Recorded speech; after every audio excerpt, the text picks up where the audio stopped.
name is Arlene Schultz. I'm a chiropractic First in New York. I have 3 kids and it's summer. Kids love ice lollies, so I'm going to show you a healthy recipe that you can make at home for your kids. So we're going to start with some full-fat Greek yogurt. And so just grab your blender, put some of that in there. I add quite a lot of stuff in here. So this is almond butter. I usually just put about a tablespoon in there. It makes it actually quite nutty.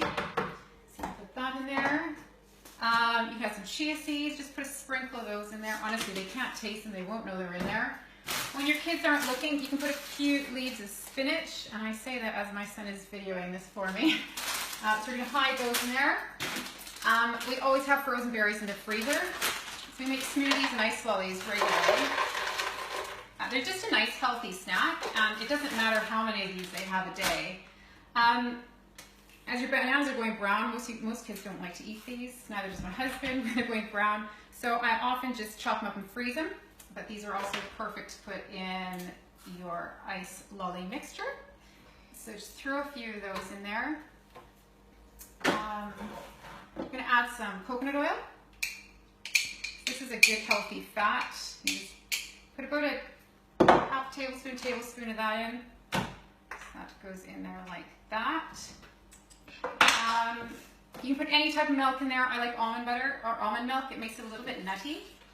The other thing you can add, and I suggest you don't put the whole thing in, you can do, but just take an avocado and just take maybe a quarter of an avocado and stick it in there. It'll make it nice and creamy and smooth. Again, with the berries and the bananas, even if your kids don't like avocado, they won't be able to taste them. Then you just top it up with some cold water.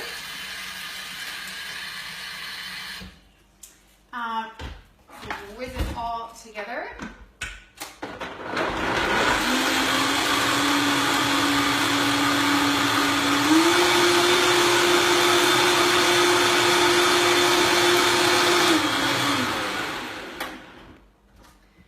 There you have it, your ice lolly mixture. And you can see, you can't see any of the spinach in there whatsoever. You can't see any green. Now what you do is you just take any of your ice lolly molds. I've got all sorts that we've accumulated over the years, and there you have it. So just pour it in, put it in the freezer, and all done.